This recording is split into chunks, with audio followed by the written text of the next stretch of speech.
Cinemassacre video. I'll look it up. Yes, we do have that. Do we have it on Blu-ray? No, we have it on VHS and Laserdisc. Alright. Remember when you had to go to a video store to rent a movie? If you do, then you know what's up. And if not, then I'm here to sort of tell you what it was like, just to give you some kind of idea. Now, as you've seen before, we've done lots of videos where we would show the video collection and go through all the movies and everything and talk about the memories of the video store. And that was when the video store here was built in part of the nerd room. But now we went through a ton of work, moved it into the other part of the basement, so now the nerd room is back the way it was before, where it's all video games, and then there's more room for movies as well. As you can see, we went pretty far with it. With the help of Kyle, we built new walls, new shelves, everything. So now finally there is a dedicated movie room, hopefully to do more movie reviews and things of that nature in the future. I don't know when it's going to happen, because it's going to take a while, because if Monster Madness is happening this year, that's got to get done first. At the time I'm recording this, I just finished the AVGN Mega Man episode, so just one thing at a time. Now, why spend months to do something like this? It was a lot of work, but I think it's kind of important when I own something that's like a relic. To me, it's important to show it, to sort of give some kind of preservation of the past. You know, like that's what I'm all about. Also, this is a good spot for me to work, because if I'm sitting here trying to think up 31 horror movie reviews, it's good to be surrounded by movies to get in the mood. Obviously, I have a insanely huge movie collection, and I think the first natural question is, where did all this come from? Like, how do you get all these movies? Well, first of all, a lot of them come from my childhood. So a lot of the VHS tapes on my wall, those are all ones that I would buy. And back then it was like maybe you'd get one a week. Like, you know, you'd mow some lawns or something, you'd get, hopefully if you can get $14.95, you go to Suncoast Video, and then I get a tape, and every week it would go like that. So back then it was kind of a slow process. But then after DVDs, it became a lot easier to get VHS tapes, because, well, I mean, debatably they're obsolete. I mean, technically every movie on VHS has not yet been released on DVD. Not every movie. So technically I think VHS isn't actually obsolete. I think just the technology of it is, I suppose. But basically they're cheap now. So you can get VHS tapes, depending on what it is. If it's a real common movie, you can get them for like $1 or less. So that's easy. And then as far as DVDs go, we've accumulated so many between me and Mike, because reviewing movies and doing Monster Madness and top 10 videos and everything, we have to get the movie. So over the years, we end up with all these shitty movies that, you know, just accumulate. And Mike, as a matter of fact, gave me most of his collection just recently. So he gave me all these DVDs, and now my collection has like doubled. So that was a big reason for having to utilize the space better. So in a way, it's sort of an accident how this sort of happens. But then once you start collecting something, then you know, people start giving you more of it. Like, oh, here, this is good for your collection, and then it just keeps on, you know, going. So a lot of fan donations, which is great. But then, you know, as you get more and more, it becomes like, okay, well, there's no stopping it. You know what I mean? When you own a big collection like this, it becomes really overwhelming that you're looking at all these movies and your curiosity never ends, but you know that you're never, ever going to realistically have the time to watch everything you own. It's impossible. It's absolutely impossible to watch everything. Not to mention so many of these movies are terrible, you know? It's also very difficult to remember what you own. So you have to come up with some kind of filing system, some kind of organization to it all. And that's what I'm going to show you now. So let's take a walk through the Cinemassacre video collection. I'm going to start with the DVDs. Now, I suppose for organizing, most people would just put them in alphabetical order, and that makes a lot of sense. Which is what I do, but I also put them in the genres. I just like doing, like, see, here's comedy. So this is the comedy section. I put them in genres because it really depends, like what kind of, if I'm gonna watch something, like what kind of mood am I in, or what am I actually looking for? Am I doing horror movie reviews here, or like what am I doing? And I remember video stores would always have them in genres. That's the way it always was.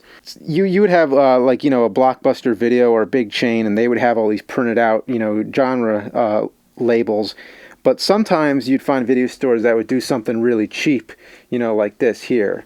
By the way, this is a very confusing kind of genre here because, I mean, you would normally have an animation genre, but there's certain things I just don't know what to, like, where do I put He-Man? Like, where does He-Man go, you know? I mean, sometimes I put cartoons like that in action, but then I'll find, like, whatever, like Brothers Quay or something. I'm like, this is, well, the only thing I can think is this is kind of like animation. But then it's confusing because then I have Simpsons and Family Guy, South Park, stuff like that, Beavis and Butthead, and those are animation, but they're in the comedy genre. So it can be confusing, but really it's just a preference. It's like whatever it is, whatever it takes to make it easy for you, you know, when you're going through your own collection. By the way, I love these things. A lot of video stores would have these promos, and I know I've shown this in other videos, but, you know, that's one of my favorite things that I own right there is the Universal Monsters promo thing. You know, you take one of these out, and they would have, like, it's like a little mini catalog, you know. By the way, sorry if any of this goes out of focus because it's really a pain in the ass to have to use this focus ring while I'm trying to talk and show you all this. Let's check out the other side here. This is the first time I did this where I double-sided this shelf. So I got the most out of the space by doing that. Just more science fiction. Then we have kaiju, Japanese monsters. I mean, I separated that from others because you know, I have I don't know. It just seems to me like a genre of its own, and you don't always have to do it. Like I have martial arts and I have action, and those are like separate, you know. So with horror, I really wanted to split it into classic horror and modern horror, and because to me, I feel like it's two different things. You could be in the mood to watch, you know, a classic horror movie, something that doesn't have like a lot of gore, that's more about atmosphere, and then something that's more of a splatter flick. You know, you could, you know, it's to me, it's two separate moods, really. So what I did, because the thing is, where do you separate classic from modern? And I always feel like Night of the Living Dead is the middle ground. That's like the very middle horror film between the two that bridged it. So what I ended up doing was really like, you know, 1968, Night of the Living Dead was the year the MPAA, the rating system came out. So I just did it pre-MPAA and post-MPAA. And then also what I did here is I put Universal in its own section. Yeah, I mean right here, Universal, I had to put that in its own category because, you know, these are the gold standards of horror movies. That's my, you know, most coveted section. And then Hammer also, of course. If you have Universal, you got to have Hammer also. Yes, then midnight movies, and sorry about all that glare. I don't know what to do about that. These were like double features, and since they put them all out as this like big collection, you know how they're all uniform like that, might as well put them all together, because how do you alphabetize two, you know, movies? And they're not even all horror. They're just kind of like these double feature grindhouse type movies. You know, they're all kinds of things. And then, you know, it keeps on going with horror trailers and compilations. So, you know, you have all these shitty 50 movie packs where it's all public domain, you know, crappy horror films, and in really poor quality all the time too. But, you know, you gotta love them. And then you got all the Something Weird and Trauma compilations here. Something Weird, they put out, well, true to the name, the weirdest stuff you'll ever see. Then, you know, all these trailer DVDs, these Festival of Fright ones are great. I mean, you gotta love horror trailers. You know, you're not gonna have time to watch all the movies. You might as well watch the trailers, because a lot of times they're better than the movies.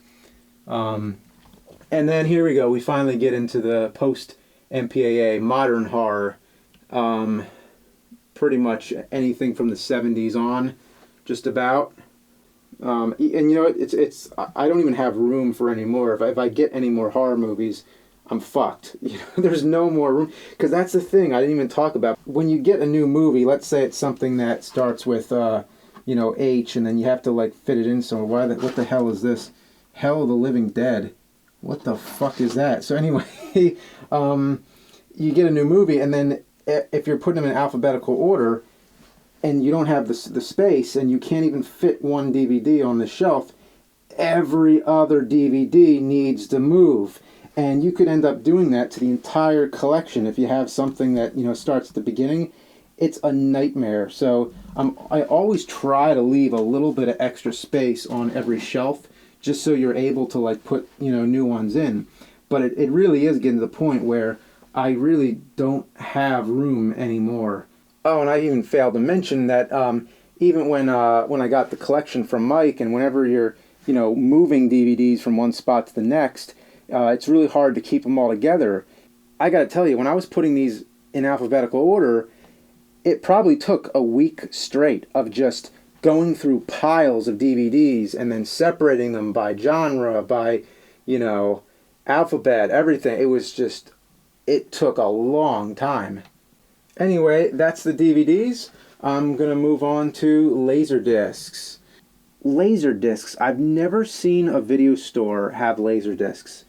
I have to say, it was always kind of this elusive thing, like people would talk about them, but never actually see them. It was kind of like, you know, it was like this special thing. I'm just moving these lights up here, sorry. But yeah, I mean, Laserdisc, obviously DVD came along and then, you know, made them obsolete.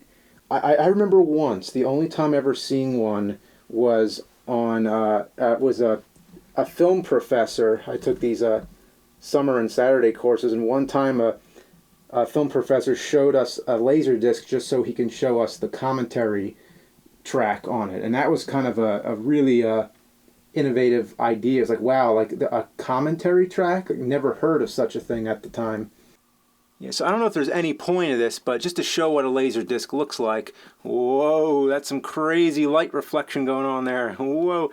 You know, I've showed this before in older videos, but never in HD, so I might as well show it again. This is what a Laserdisc looks like. It's about the same size as a record, and like a record, it's an analog format, which is strange because you would think it would be digital like a CD, but it's not. I don't know what it's made of, how it works, but anyway.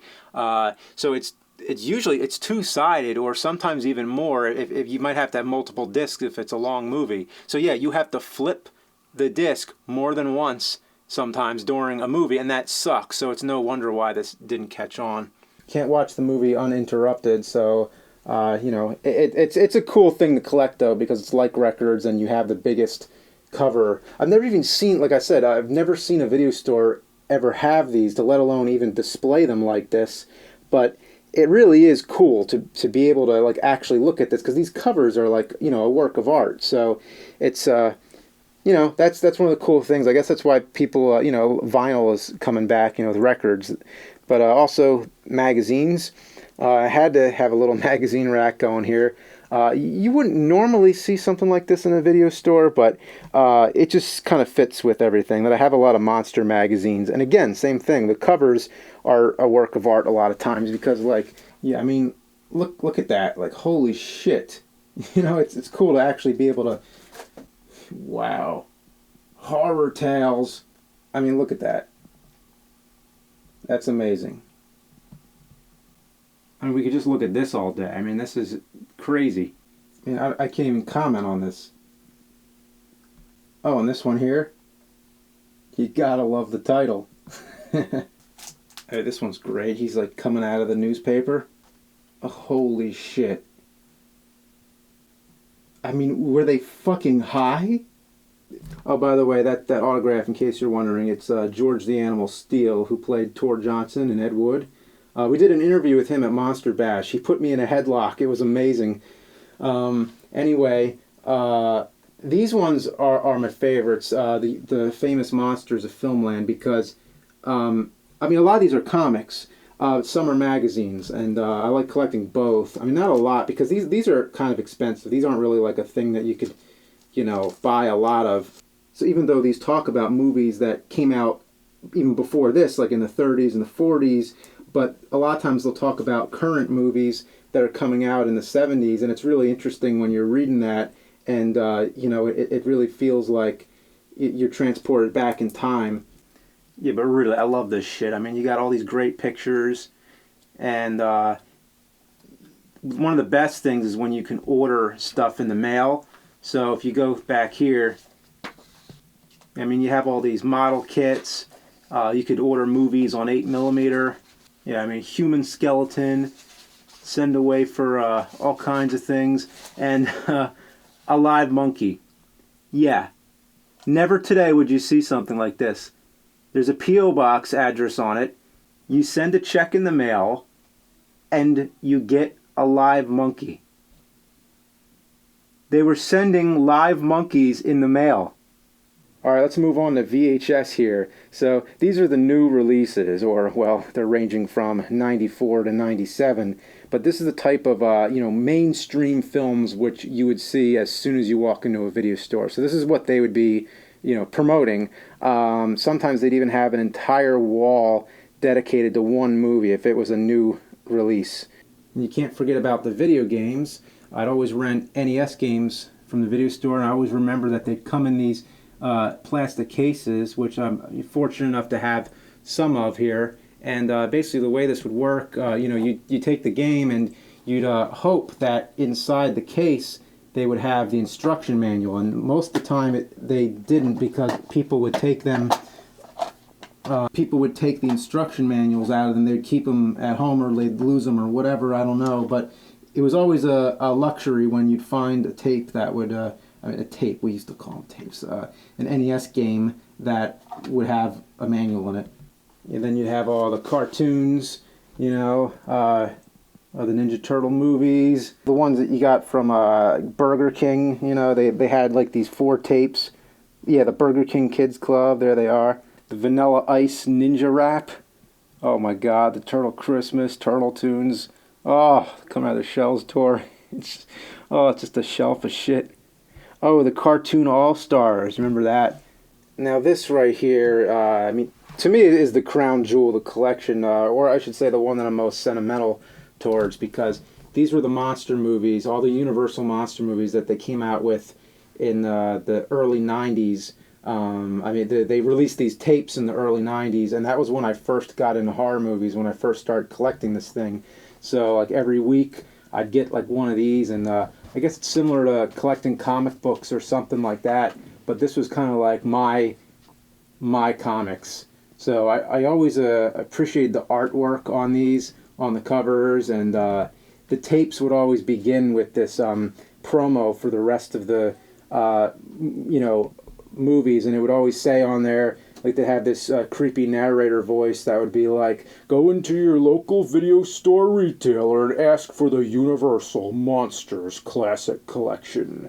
Classic monster titles with a haunting new look at a price to die for.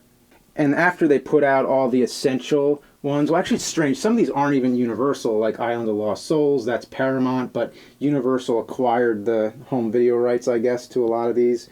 Then after they put out all the essentials, then they put out all these, like, more minor ones, and this is basically like the Universal shit collection. So a lot of these, like She-Wolf of London, and some of those Inner Sanctums are really bad. So this was basically like, after you got all those, then you start collecting these ones. And coming soon, this was a great one. This was a trailer collection. Jamie Lee Curtis hosted it, and it's just all kinds of you know, monster trailers from Universal. But I recommend that if you ever get a chance to see it. It's probably on DVD. I don't know, probably on YouTube. Who knows? Obviously, if you have VHS and all these outdated formats, what are you going to do? I mean, if you want to watch them, then you're going to have a way to see them. And this is great that we mounted the TV just like an old video store. They'd always have the TV mounted like this. And here I have a beta player. Excuse me a minute. There we go. And we have the VHS player, Laserdisc, CED, which most people don't remember, capacitance electronic disc, similar in size to Laserdisc, but not the same in any way. And it's terrible. It was short-lived, only a few years in the early 80s. And of course DVD, if I need to see anything there. But I have it all here. It's all connected to a switcher, so I can I can watch anything I need to for research purposes. Like maybe there's something that's only on VHS, or who knows. Now this is the horror section right here. So first, of course, you got to get all the Hammers, all the Hammer films, all the Dracula and Frankenstein movies.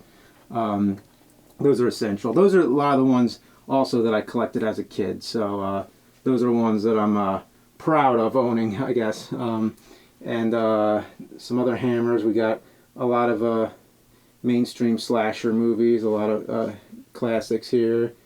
And one thing I got to say is that what's unique about this collection is that I don't see a lot of people who display VHS tapes like this, like facing forward. Usually they have them all, you know, sideways like that, which is perfectly understandable because of how much space it takes up. You can't always have, you know, tapes facing forward like this, and I haven't. I've gone for many, many years without them. Although when I was like 15 years old, when I was collecting these, I had these all facing forward, but then it became, you know, a point where things had to get realistic, where there just isn't the room. So I think this is a great way to remind people of what video stores looked like, because you'd walk into a video store and this is what you'd see. You'd actually see the tapes displayed, and that was to better sell them. In fact, speaking of selling tapes better, Wizard Video was known for putting out these crazy covers with these like crazy artwork. They would put these enormous boxes, and this was to attract, you know, people, because, you know, you come to the video store and the only way you know if you want to rent it, you know, you look on the back, you look at the pictures and see if this looked like something you want to see. Okay, this here, if I could pick it up, Adjust Your Tracking. This is a great documentary. You know what? If you want to know about the video store, this is incredible. This is this basically sums it all up, and it's on DVD also. In fact, the box contains the DVD and the VHS, just for you know, the novelty of it. Oh, you gotta love the company name too, VHS Shitfest. Gotta love it. So right here we have all these public domain movies. This is something Mike and I did a video about it a while back, which is why I have all these. Is that you know, you have White Zombie, but it's a public domain film, so anybody could release it. So you have all these different covers. Here we have Night of the Living Dead. So boy, this one's been released 1,000 times. You can see there, this one comes with Reefer Madness. So here we go, Night of the Living Dead. There's even a yeah, there it is. There's a colorized version. And then Phantom of the Opera, the 1925 version. Great classic movies, but you know, there's no rights to them. You know, they're public domain. So, oh, and I remember when Blockbuster Video put out these horror movies. I remember one time there was a whole wall of horror movies in time for Halloween, and they, you know, put their name shamelessly across the front of them, and they looked terrible. But I've always been looking for more of these to see if they exist. But as far as I know, from memory, I don't remember. But looking on eBay, all I see is these two, and they're really cheap usually to find. Oh, and these are the boxes, because in video stores it depended where you went. But see, this one here is from a local video store. This was Hometown Video, and they would have these. Oh yeah, 5-night rentals, $5 for 5 nights. 5 movies. It was 5 movies for $5 for 5 nights, and that was their deal. And oh, you can even see here it tells you, like, when you rent a movie, when do you have to bring it back. So that's all good prosperity there, good memories. But yeah, you'd go into a video store, and usually the movie would be right in front of the case. So you'd have to hope that the movie would be behind it, and then, you know, you'd take this up to the counter. This is funny. They'd say if you don't like the movie, you can return it.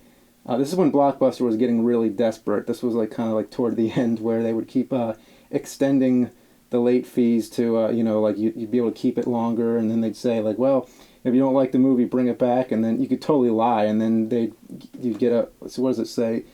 Free coupon for 30 days down the, you know, the fine print down there.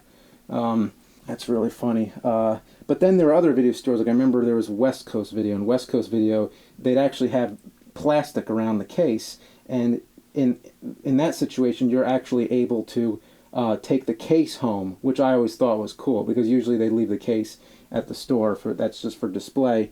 And then, wow, look at all this. Freddy's Nightmares. Anybody who remembers that Nightmare on Elm Street had its own TV series. It was a bunch of different. It was like an episodic thing, like an anthology, like Twilight Zone or something. But Robert Englund as Freddy was hosting it. Oh my God, this is crazy. Look at this. Holy shit. Holy shit. What the fuck? But also there were stores like TLA, and TLA would have it set up where you would actually just walk up to the counter and you'd say the name of the movie. You would never even have to pick up the case. You'd go up to the counter, and if it was a porno movie or something, you'd have to say the name. So, I mean, I never have rented once, but I can only imagine if you did, you go up there and be like, yeah, can I get blow me sandwich? Oh, and I showed this in a video before, but I just love that. I still have a TLA bag. This was my favorite video store, by the way. TLA, they had everything. They had like a bottomless basement of just every movie in existence. You just go up and you'd say the name. But it's what I find so strange is that the bag actually says TLA bag, as if you wouldn't know that this is a bag. This is my actual Blockbuster membership card. I still have it, so it's just another relic. Oh, and I have the old computer and everything, just to make it feel more like an old, this is my old keyboard. It still has some of my Avid short keys on it. Usually if I'm just typing, it doesn't matter. I can use an old piece of shit monitor. But it's also, it's nostalgic, but the way I remember it in the video store, not that I ever really took a close look, but when they would be looking up the movies on here, I think it would be like that old system where it would be like green text on a black screen, and that would be really cool to find some kind of old program to run on here to catalog tapes, because somebody has to have one of those programs out there somewhere, but I have no idea where. But that would be cool if there was not only to find it, but also find a way to run it. So they'd always have the gumball machine. You gotta have the gumball machine if it's a video store. And they usually have all kinds of packets of popcorn that you could buy. And love these things. I love that it's not just William Shatner holding a tape of Star Trek V, but it is William Shatner as Kirk. Oh, and the Ghostbusters promo, which is great. Gotta love this. Oh, and here we have the Grandpa Munster collection. Basically, Al Lewis from the Munsters did this. He would host horror movies. A lot of times it would be on TV. I remember seeing some of them when I was really young. But he also did this VHS release, and basically this whole collection. It's a mixture of really shitty movies, mostly public domain, but then there'd be some good ones thrown in here and there. And The Living Head. Look at that cover. What the fuck? And what I really love about these is that he rates the movies. So he'd give it, 4 out of 4 bats. So this one's 2 bats. So apparently it's not that bad. But what's really funny is that there's no consistency to anything, because you look at these tapes,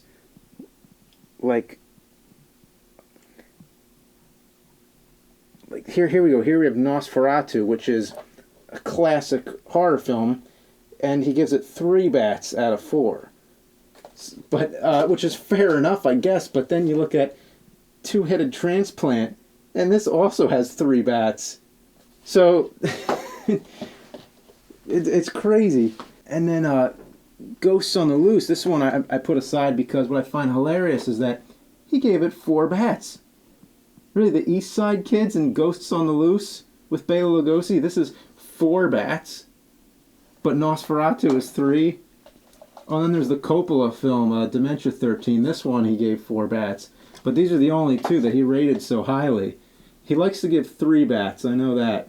This section here is monster comedy. That's what all this is for. So I kind of just with the presence of Grandpa, I just had to put it all together. Sometimes you have to make up categories. But, you have the Abbott and Costello meat movies. A little more of Grandpa. Munchies. Oh, and King Kung Fu. Bubba Hotep.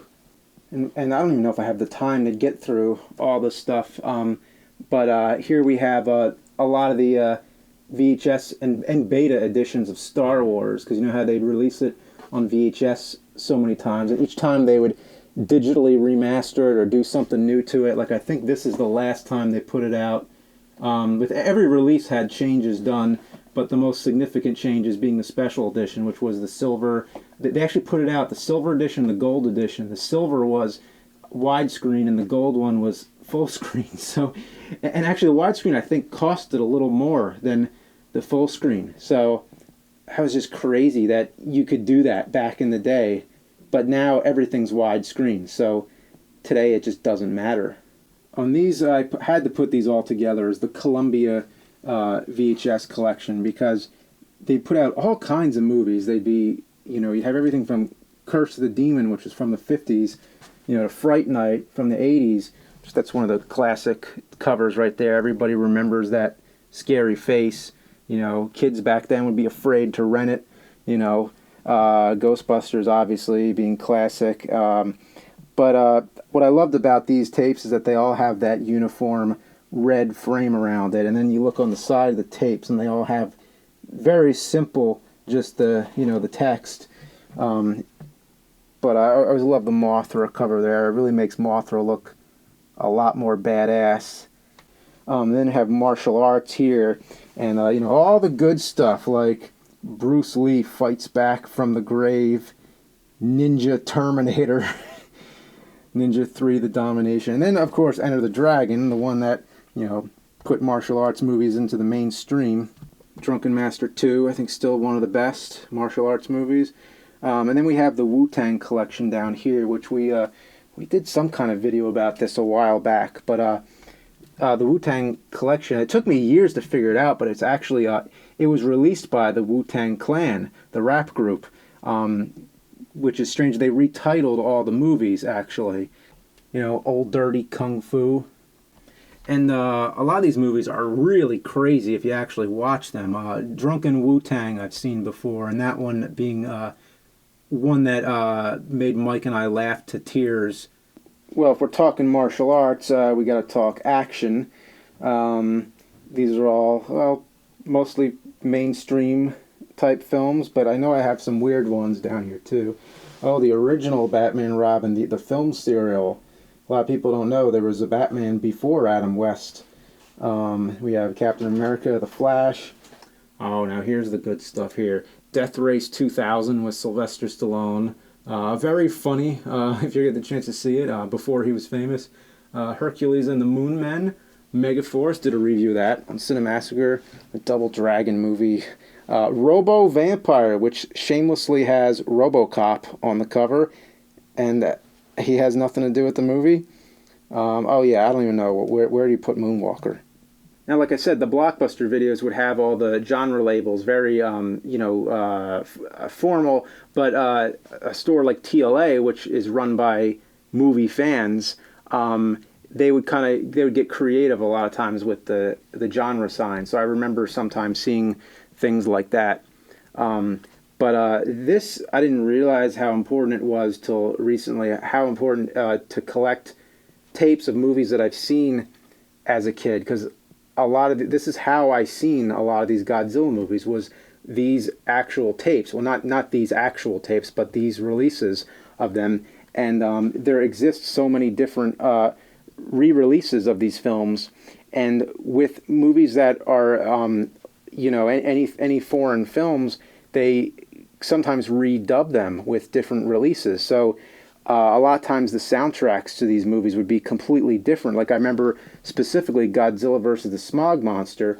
This movie here, I remember there's a song, Save the Earth, and she sings it dubbed in English, which is the way I always remembered. But in the recent versions, they left that part in Japanese, which, you know, it's kind of like, wow, now it's kind of like preserving history, kind of like all the changes to Star Wars movies is like to keep the old movies, because you never know, one day it might always be a memory. Like, oh, remember that one time? I remember that one line was different or something. well, you would never be able to confirm anything if you didn't still have the tapes. So I'm really glad that I have some of these. And this is all monsters now, so we're going into like just all kinds of monster movies. Really have a love for the 50s. I always got to remind people there is an original The Thing from 1951. There is an original The Fly from 1958. They both had great remakes, but don't forget about the originals. Got all the Gamera films there, well, all the ones they put out on tape. Toxic Avenger, which Lloyd gave me there. Spectre Man and Inframan. So as you can see, you can get creative with the genres. I made a dinosaur genre. You know, one of my favorite things as a kid was dinosaurs. Every kid loves dinosaurs. Still got to get Valley of Gwangi up there someday. Sword and Sorcery movies. All the Conan movies. Deathstalker. We reviewed these on Cinemassacre a while back. These movies are out of control. Yeah, check out my review of Deathstalker. It's a franchise of films that's kind of forgotten, but they're pretty crazy. You know, sword and sorcery movies always have the potential of having some of the most outrageous covers because of all the fantasy and imagination that goes within. Clash of the Titans. This one is in a big box, which I think makes sense for me because to me, I think Clash of the Titans, well, it's my favorite sword and sorcery film of all time. The last one that Ray Harryhausen did the effects for before retiring. Here we have sci-fi. Some of the best alien invader movies of all time. Day the Earth Stood Still, War of the Worlds. Make sure I'm pointing at the right one. War of the Worlds. Forbidden Planet, excellent movie. That's pretty much the movie that invented Star Trek and everything that came after. Earth versus the Flying Saucers, of course. Invasion of the Body Snatchers. And then you have a lot of more minor films. And then robot movies like Robo Warriors and Robot Wars. Yeah, I always get those mixed up. This one's a Wizard video right here. Mutant Hunt. You gotta love that. Then all these ones that might look good, but they're probably terrible if you watch them, like Mandroid, Horror Planet, and then, I mean, come on. Horrors of the Red Planet with the Millennium Falcon shooting the torso of an astronaut. Holy shit. And then Planet of the Apes, one of the best science fiction movies of all time. Oh, Ed Wood, you gotta love Ed Wood. Bride the Monster. Plan 9 from Outer Space, still one of my favorite worst movies of all time.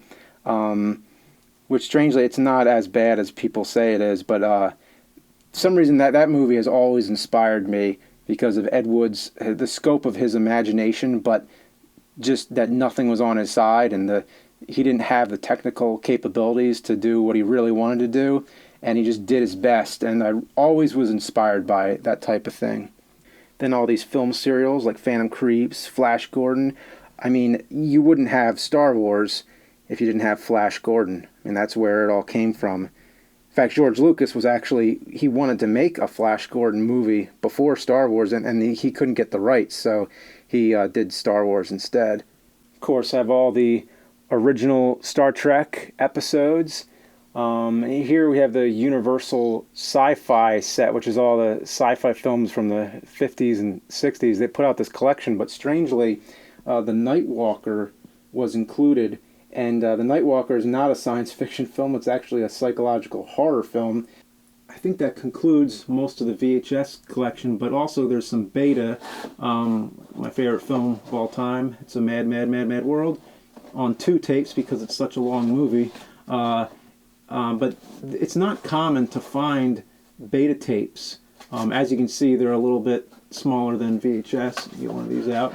But most of the time what they did, whenever they would release beta tapes, instead of putting them in these, these cases, they would do something like, I'm trying to find an example here, like here, Star Wars on beta.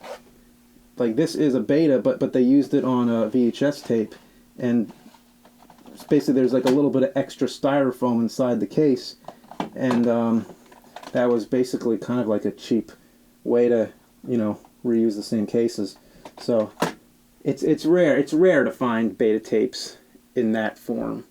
Actually, believe it or not, I have a closet that's full of overstock. This is just all VHS tapes that I don't have room for, so just got to fit it all somewhere. A lot of this is actually like double stacked, so there's like more tapes. There's more tapes behind it. 16 millimeter film right here.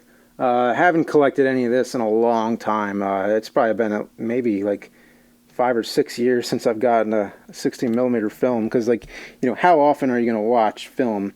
And then, of course, believe it or not, there are more DVDs.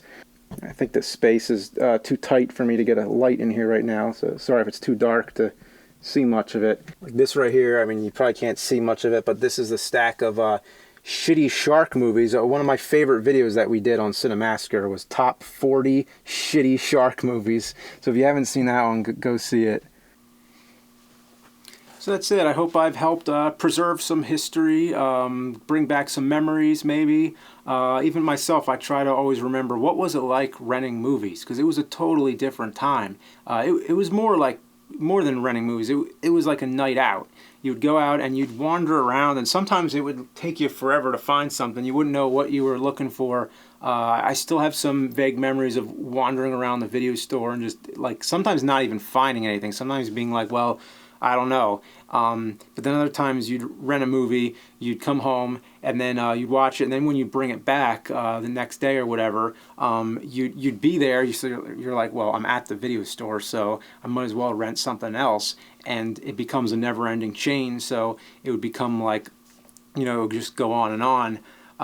But a lot of times you'd go there looking for something specific, and you wouldn't find it. So it wasn't always great. You know, that always sucked if you drive there and then they didn't have it. New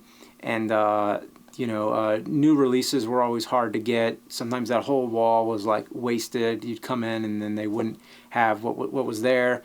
When I first heard about Netflix, I thought it sounded like the stupidest idea ever, where you'd have to, like, mail a DVD out and then they'd send you another one. Like, okay, you can't actually get it that actual day. But then I realized, well, it's not so much the physical media anymore. It's more about the instant movies. It's that you can see everything online now. They have everything streaming, and that is definitely the way of the future, to have instant access to all these movies without even having to leave your home. But the problem, and the reason why I don't think things like Netflix have taken the place of it, is because you can't find everything on there.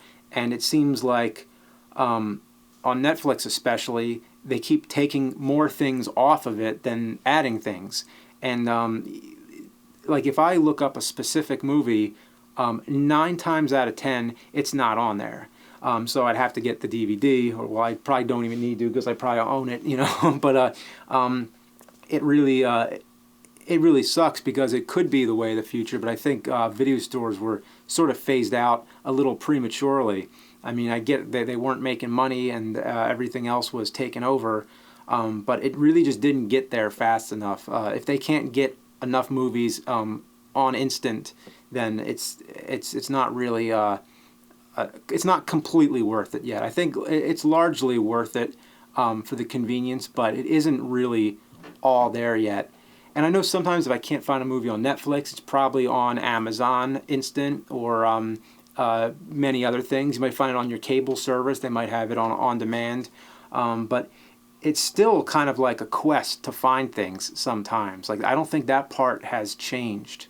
I think there's legalities that prevent everything from being easily available, because so many movies that get removed from Netflix due to contracts or whatever, contracts expiring, it's just not I think with new releases, it's really understandable when there's something that's current and that has a big monetary value. It's really up to the studios where they want it to be seen. If they want it on this platform or that platform, it's really their choice. But with so many old movies, with over 100 years of movies, that there aren't enough movies that have entered public domain or becoming easily accessible.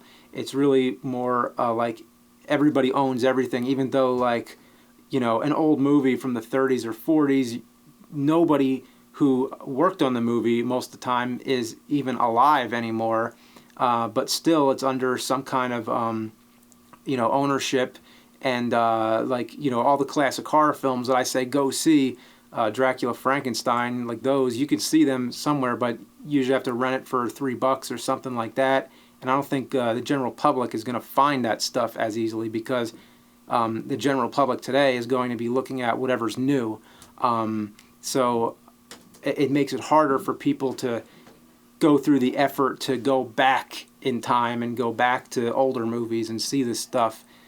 So I just don't want to see like history disappearing. Obviously, I think Amazon and Netflix and all these type of things are the way of the future, because to own movies digitally as opposed to physical, because not everybody has the space to collect them anymore.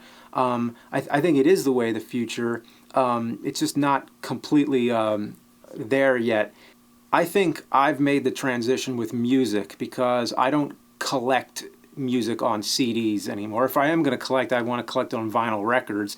But I have movies and I have video games. I only have so much space for so much. So that's why with music, I've sort of adapted to iTunes and stuff like that, because when I buy music, I just want to hear it. I want to be able to listen to it, and I want it right away. So I usually buy it on iTunes. So in that way, I've sort of adapted.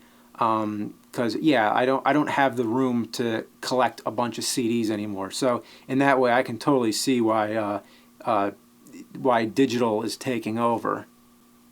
Also, I've noticed anytime I've bought a recent album on CD, it seems like they've gotten lazier and lazier with the package, because before CDs would always contain a booklet with photos and all the lyrics and sometimes all kinds of other stuff, and it was really cool. Sometimes CDs even contained a DVD with it. They'd add something to it, and that would be great. But then it just seems like I haven't seen a lot of that lately. It seems now you just get like just one little thing, and it's hardly anything. So I think they got lazier with that, or just the costs of printing it all became too much because not enough people are buying physical media. I don't know. I would assume that would be a logical reason, but it's really a shame that they're not going through the effort to make physical media prevalent. But is physical media dead yet? I mean, it's not dead yet, but is it on its way? I think Blu-ray, which sort of it was a big update from DVD with the quality, but I don't think they updated it enough where it really makes it worth it.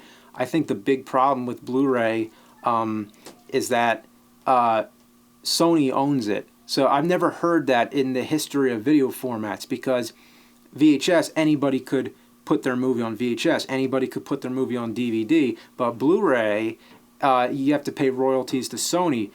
So it's sort of like, that's why there was that battle between HD DVD and Blu-ray 1.